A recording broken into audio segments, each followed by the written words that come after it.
Today I'm going to teach you 13 costly mistakes commercial tenants make negotiating a new lease or a lease renewal. Hi, I'm Dale Willerton, the Lease Coach, author of Negotiating Commercial Leases and Renewals for Dummies. I have spent 35 years in the commercial real estate industry. I used to work for landlords. I was a shopping center manager.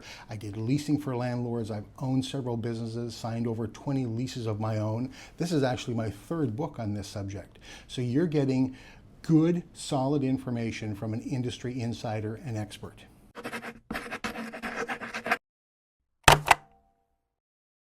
Before we get started with the content, I want to take a minute to explain the difference between triple net leases and gross leases. This is important for you to understand.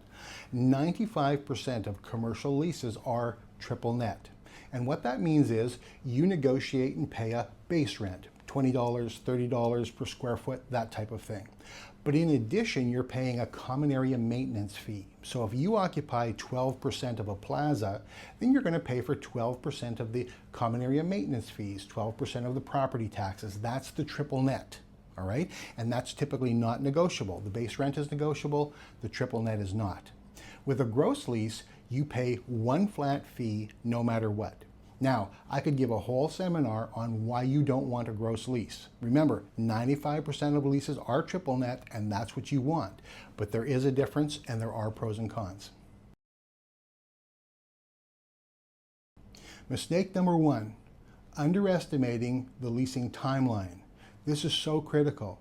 I estimate that approximately 30 to 50% of tenants end up negotiating a lease and paying rent before they open for business. And that's because they did not understand how long it was going to take to complete the process. And so let me dig into that a little bit.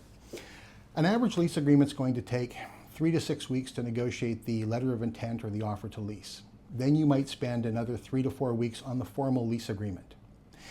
If the lease agreement says on January 1st this will happen, on February 1st this will happen, and then the leasing process is delayed, the timelines are all out of whack. You don't want that to happen. I recall a franchise tenant that called me up and said, Dale, you don't know me. My franchisor recommended I give you a phone call. My 10-year lease is coming up for renewal and I need your help. I kind of sensed there was a backstory here, so I probed for that. He said, oh yeah, he said 9 years ago, everything that could go wrong did go wrong, typical Murphy's Law. He said, we signed the lease agreement, and it took the landlord 30 days to sign it back. He said, I lost a whole month. And he said, everything in my lease agreement was already set on the January 1st, February 1st, and so I was getting behind. And it was eating up my free rent and that type of thing. Then he said we discovered the HVAC systems didn't work and we had to order new HVAC systems. Then the big one, my contractor quit and I had to go out and find a new contractor. Permitting is the number one culprit that's going to delay you starting or getting your business open on time. And you don't want to pay rent before you open for business, right? So the key is to stage everything in like 3 weeks after this happens, then 2 months after that happens. That way, the timeline is not set in stone by calendar dates. Now, if you're negotiating a lease renewal, you should be starting the process well in advance of the expiry date, probably 12 months in advance. Most tenants will have a renewal option clause. We don't recommend just exercising the renewal option clause. We like to start negotiating a lease 6 months before the window of exercising your renewal option kicks in. We want to do all the negotiating we can in advance and keep the renewal option in our back pocket to use if we actually need it. Mistake number two, letting the landlord's broker represent you. And let me explain, a broker and an agent are more or less the same thing. In a real estate brokerage office, there might be 7 agents, and there's going to be one broker that kind of looks after them. But for these purposes, a broker and an agent is the same thing. When I do site selection all over North America, invariably I'm looking at buildings with for lease signs posted by brokers and agents. This is normal. 95% of commercial real estate is listed with a brokerage. So this is what I want you to understand. If you were having a legal problem with your landlord, a legal dispute, would you share their attorney? Of course not. Well, why would you share the landlord's broker? The broker with his for lease sign on the building is there to help the landlord. Now, I'm not saying the broker's trying to hurt you. I'm just saying, how sure are you that broker's trying to help you, right? That's the landlord's broker. His job is to get you to get the landlord the highest rental rate, the biggest deposit, the biggest guarantee, all of those things. And you want the opposite. You want an agent that's going to help you.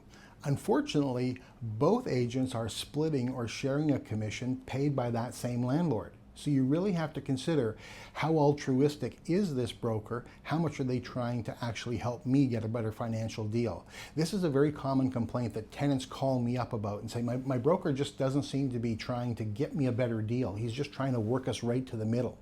And unfortunately, that's just the way it is in this particular industry. At the Lease Coach, we only work for tenants and we only get paid by tenants. We only have one master, and that's you, the tenant. Mistake number 3 is failing to be pursued. And I want to explain this in a bit of detail because it's really important psychologically and for the entire leasing process. You don't want to send an LOI or a lease proposal to the landlord. You want to receive one from the landlord. And at the Lease Coach, that's the scenario we try to set up. Oftentimes, tenants will tell me that their broker automatically prepared an LOI, a letter of intent that they're going to submit, right? Well, that can work against you because you don't even really know for sure what the landlord wants or what the landlord expects. And the broker often does this so that he can state his commission and state, that he's working for you and that type of thing, which may not necessarily be to your advantage. If this was a ball game, you would want to be the batter, not the pitcher. That's my point. So try to prompt the landlord to send you a lease proposal, which you can then respond to. And let me explain why. Let's say that the landlord offers you 3 months of free rent and you want 6 months of free rent, but they offer you 3. Now, when you counteroffer with 6, you're only asking for 3 more. Right? You're not asking for 6. They already offered you 3, so you're just asking for 3. That's how you have to approach this and make sure they pursue you. Secondly, consider that you need decoy locations. If you're only negotiating on one location, that's a mistake. You need to have several locations that you are negotiating on simultaneously so that these landlords have to compete against one another. I want the landlord to earn your tenancy. I don't want to gift wrap you and hand you to the landlord on a silver platter. I want them to negotiate against each other and try to land you as their next tenant. Mistake number 4 is expressing buying signals. Now, not everyone knows what a buying signal is, but it's, I think of a situation where I'm taking my client, John and Mary, to look at some space. And I have a little pep talk with them before the agent shows up because I don't want John to turn to Mary and say, Mary, this space is perfect. And Mary says, I know, let's lease it. And the real estate agent, the listing agent is thinking ka-ching, ka-ching. You don't want to telegraph your buying signals. If you love the location, don't tell them. They don't need to know that. Remember, we want them to earn your tenancy. You're the customer to the landlord. You have to make sure they understand you're the customer. The rent money flows from the tenant to the landlord. So it's not in your best interest to tell everybody what you're thinking and just to hope that they treat you fairly and properly. Mistake number 5, dealing only with the landlord's agent. The commercial real estate industry is built on a system where the tenant communicates to the agent or broker, the broker communicates to the landlord, that goes back and forth, and before you know it, you've done an entire lease deal and you've never spoken or even had a Zoom call with the landlord, and that's a big mistake. You want to speak with the landlord. Now, you don't have to tell the agent, get out of my way, I'm phoning the landlord. I say to the agent, hey, this deal's going pretty well. I think it's time for the landlord and the tenant to meet. Do you want to set up a Zoom call? And we'll all jump on that call and have a meeting. If the landlord's in town, a meeting in person is even better.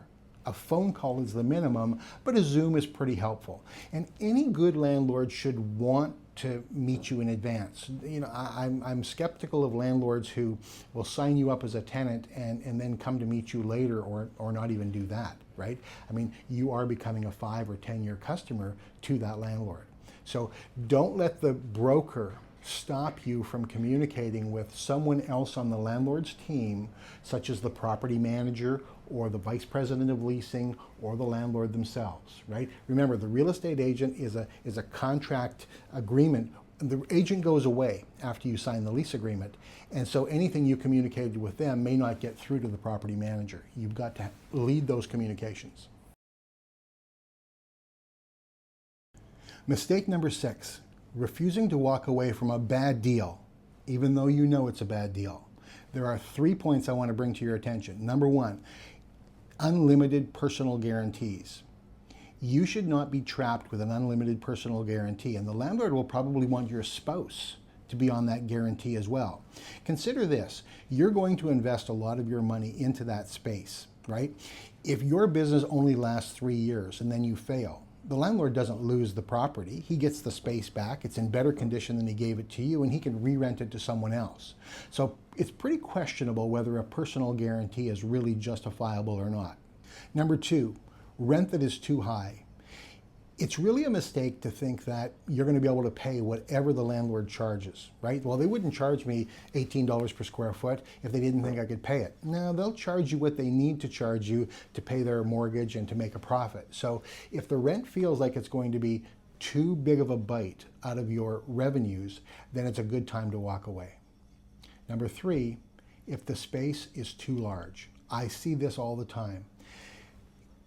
If 10 tenants came to me and said, Dale, I want to right-size my space, 9 of them would want to get smaller. Only 1 would want to get bigger. Sometimes when I say to a tenant, well, why did you lease such a large location? They'll say, well, I love the plaza and this was the only unit left. I only needed 2,200 square feet, but 3,000 was what was available, so I took it. Well, now you're driving a bus all over town instead of a sports car, and that's not what your business needed. Remember, your rent is per square foot.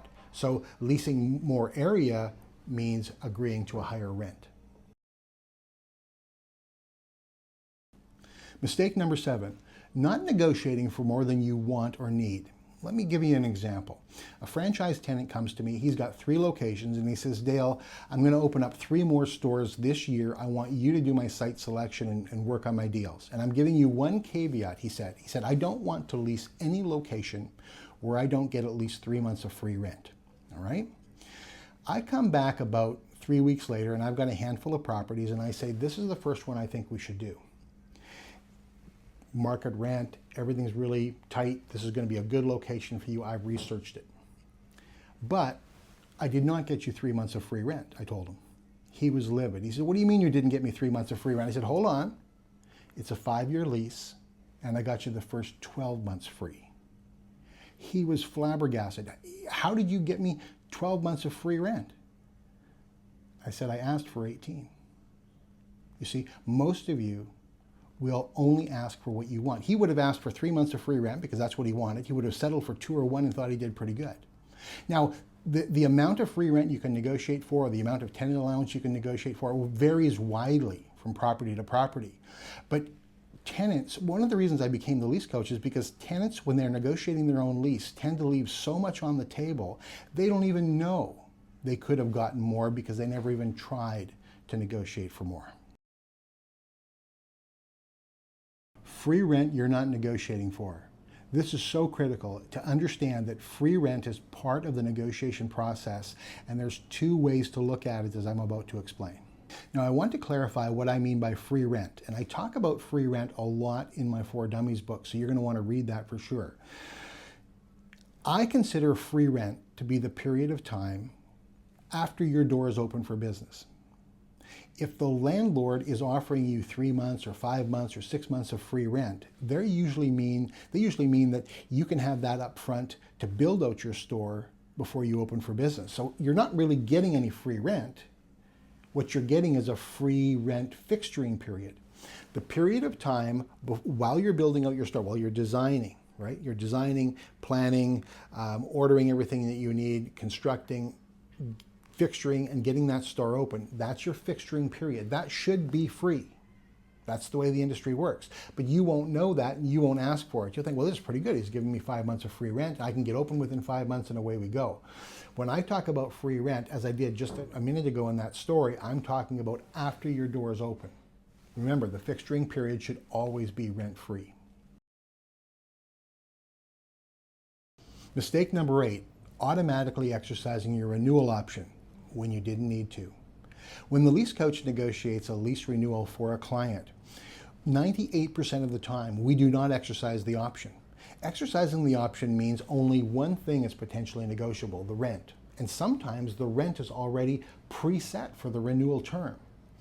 We want to negotiate to get your deposit back, to make your personal guarantee go away. We might want to negotiate to get you some tenant allowance or additional free rent. Psychologically, you want to consider that if you were moving out of this space, what would the landlord have to give for inducements to get a new tenant to move in? Well, not only would they have to give all those inducements for a new tenant to move in, they'd have to pay a brokerage fee, right? So it's very expensive for a landlord to replace a tenant. At the Lease Coach, we don't specialize in just negotiating lease renewals. We negotiate lease renewal rent reductions. That's what we're after. But all those other things come back into play.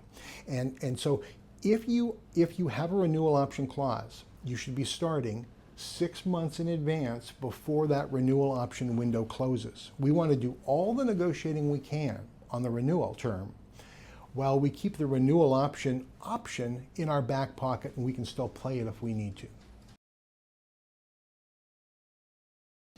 Mistake number 9, overlooking non-financial deal points. What I mean by that is parking, signage. These are all things that you should be negotiating along with the rental rate. The HVAC system, is it working, or will the landlord have to repair it and give you some kind of a warranty? The renewal option clause, important to have. Exclusivity. These are all things that are non-financial but important to include in the lease agreement and not be left out. Days and hours of operation are often contentious. The landlord might want you to be open 7 days a week, but you only want to be open Monday to Friday or Tuesday to Saturday. They can force you to be open longer hours, so this needs to be negotiated in the actual process. Make sure you understand common area maintenance and how much that's going to cost you each month. It's so common for a tenant to call me up and say, I didn't even know there was common area maintenance fees or triple net. Some leases will spell that out really clearly, and others will just sort of gloss over it, but you're committing to paying those triple net charges. The triple net charges typically refer to 3 things. That's where there's 3 N's. The first N is property taxes. This is a huge half of the common area maintenance fees are going to be property taxes. Then there's the insurance. That's the other N on the property itself, sort of the exterior of the property while you insure the inside. And then the third N is the common area maintenance, fixing the asphalt streets and painting the building and that type of thing. So that's what it breaks down to. That's what it means. Remember, the triple net charges, or the CAM, is paid on a monthly basis. They do a budget for the year, and let's say your share is $12,000. Then you're going to pay $1,000 a month for those 12 months, and then they'll reconcile it and do it again for the next year. So they should be able to tell you with quite a bit of accuracy exactly what your common area maintenance fees and triple net charges are going to be. If it doesn't say in the lease agreement what that number is, like $6 per square foot or $12 per square foot, ask. Make sure you get that written into the lease agreement. I'm a big advocate of negotiating the personal guarantee right up front. It doesn't make any sense to me to negotiate on for 3 to 4 weeks on a lease deal, then get sent the formal lease agreement only to find out that the landlord says they must have a personal guarantee and the tenant said they had no intention of giving a personal guarantee. If the personal guarantee is going to be a deal breaker for either party, we might as well get it right out on the table when we're talking about the rent. Mistake number 10, and one of my personal pet peeves, making the initial lease proposal, or LOI, to the landlord. LOI is letter of intent. I believe that the landlord should pursue your tenancy. I believe the landlord should send you a lease proposal. But if you're working with an agent, chances are they're going to want to initiate a proposal to the landlord, and that is not to your advantage. From a negotiating perspective, you have to know how much the landlord wants you, how much they're willing to give you up front, and then you negotiate back from that position. This is really, really critical in the process to test the landlord to find out if they really do want your tenancy. Keep in mind, the landlord will have a wish list of tenants that they want in the property. And let's say they want a dentist and a chiropractor and a coffee shop. And you're coming in as a dry cleaner. Well, that's fine. Nothing wrong with dry cleaners, but you weren't on their wish list. You weren't on their tenant mix list. So they might say, yeah, we leased you the space, but we're not going to give you any special deals. We're not going to sweet talk you into it. And so you end up paying more than you need to just because you didn't fit the use plan. Mistake number 11, looking too successful. And let me explain what I mean. Many tenants are required to report their sales, especially shopping center tenants. And I used to be a shopping mall manager. So I would have 85 tenants in the plaza. I knew what they were all, the volume of sales they were all doing. That strategically helps the landlord negotiate a higher rent or a rent increase when the time comes. So if you can avoid showing your sales or reporting your sales to the landlord, that's good. Most tenants don't report their sales. If you're in a plaza, that type of setting, or if you're an office tenant, of course, you're not reporting your sales, right? What you don't want is you don't want the landlord to know how well you're doing. So don't walk into the property manager's office and say, hey, business has been great. My lease is expiring in 7 months. We're going to do some renovations. I want to talk to you about my lease renewal. That's just a huge mistake. Your rent will go up automatically, and now you're in for a real fight of a negotiation. Remember, my suggestion is, and what I do for tenants is I call up the property manager, and instead of saying, we want to stay, I say to the property manager, does the landlord want the tenant to stay for another 5-year term? And they say, of course. They're not thinking of leaving, are they? Well, that's when the negotiating begins. Make them earn your tenancy. Mistake number 12 is not doing your homework. And that means not talking to other tenants in the property, not getting to know the landlord. There's 2 questions I always ask the listing agent. Who were the last 2 tenants to move in, and who were the last 2 tenants to move out of this property? I can sometimes reach them, call them, walk into the store and talk to them. Why did you leave? How's business for you? This is information that's going to be very valuable. Finding out about the landlord and whether they're local and how long they've owned the building. This is the research you can do on the internet. You know, I'll let you in on something. You can probably tell this, but when I started in the commercial real estate industry, it was before the internet. There was no way to do research on landlords. Now, everything is pretty much online, and before I contact a landlord or even a real estate agent, I go to their website. I look to see what their bio says about them. Do they have 2 years of experience? Do they have 20 years of experience? I want to know who I'm speaking with and who I'm negotiating against. And a lot of that information is going to be available on a website.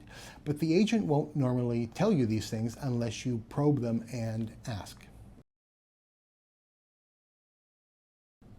Mistake number 13, not getting professional help when you know you need it. Now, the typical tenant will make a decision right at the beginning. They will decide they're going to do all of their lease work themselves, or they're going to get some help. Getting some help makes sense, but if you get help from the wrong person or the wrong professional, it may not work out the way you want. So some tenants will turn to a relative, Uncle Harry. Well, sure, Uncle Harry can help you, but he's only 5 or 10% smarter than you, so that kind of leaves you nowhere. You can turn to a real estate agent, and we've talked about this, and a real estate agent will represent you. They will not charge you anything, but the fact that they're getting paid by the landlord, many tenants tell me they think that's a conflict of interest. How can the agent get me a great deal if he's biting the hand that feeds him, right? So that's a problem. Attorneys. Using an attorney might be the right thing to do if you are having a legal dispute with the landlord, if you're suing the landlord. But the negotiation process we go through on a lease isn't a legal process. The lease agreement isn't filled with legal loopholes. That's not what we're concerned about. An attorney sitting on the 8th floor of an office building that's never owned a business, never written a rent check in his life because he works for the firm, may not be able to relate to you the way you want on a ground roots leasing basis. You know, this is where my 30 years of experience working with landlords and working with tenants lets me share advice, and I can almost predict, okay, if you agree to this clause, this is what's going to happen to you when you go to sell your business. This is going to be an issue, and so on and so on. You want that really down-to-earth, gritty advice that you can only get from a lease consultant like the Lease Coach. Your situation may vary, but these are 13 costly mistakes that I commonly see tenants make. Remember, you can get a complimentary copy of my 4 Dummies book, and when you go on the leasecoach.com website, you can also fill in to have a free 20 to 30 minute phone consult with me and discover a little bit more, ask me some questions, find out what the Lease Coach does for tenants. We're in the tenant's corner, whether it's a new lease agreement, a lease renewal, site selection, document reviews, or just some good old-fashioned coaching and mentoring. We can help you.